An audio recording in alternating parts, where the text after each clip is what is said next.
kingdom begins, it will be 100% followers of Christ.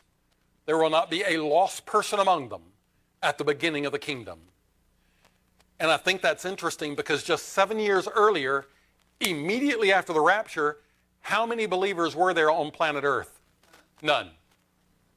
And it's the first time in all the history of the world that there are literally no believers. And 7 years later, you go from 0% to 100. There will be literally no unbelievers 7 years later as the kingdom begins.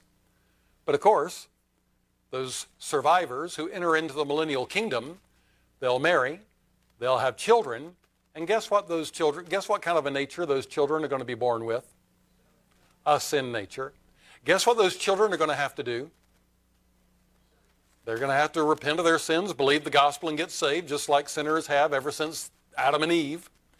And there will be some, even in the millennial kingdom, who will have a beautiful world with Christ reigning, and the knowledge of the Lord will cover the earth as the waters cover the seas. The lion will lie down with the lamb. The child will play on the cockatrice den. The wolf and the ox will feed together, and there will be no war. They'll beat their swords into plowshares, their spears into pruning hooks. Nation shall not lift up sword against nation, neither shall they learn war anymore. And a child shall die at the age of 100. And as the days of a tree, so shall the days of my people be. The longevity will be like it was in the days before the flood, when people lived 10 times the lifespans now. And it'll be a perfect, peaceful world. And in spite of all of that, there will be at the end a multitude, an innumerable multitude, Revelation chapter 20, who never were saved, and they are ripe for satanic delusion when the devil is unloosed from his pit at the end of the 1,000 years. You know, in our day, we often hear people say, well, the solution to all of our problems, to poverty and ignorance and disease and wars and all of the strife, the solution is we just need to educate everybody.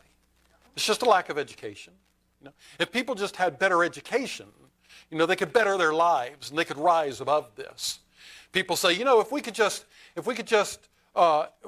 eliminate poverty. The only reason people steal and kill is because they're in poverty. But if you could just eliminate poverty, see, you would eliminate all of this crime and war and all of these things. For 1,000 years, there's going to be a perfect world, perfect government, perfect conditions, and at the end, mankind will show his true colors. You can give him a utopia, and he'll trash it. He'll ruin it. Look at what weirdos are trying to do to America. The problem's not on the outside of man, it's on the inside of man.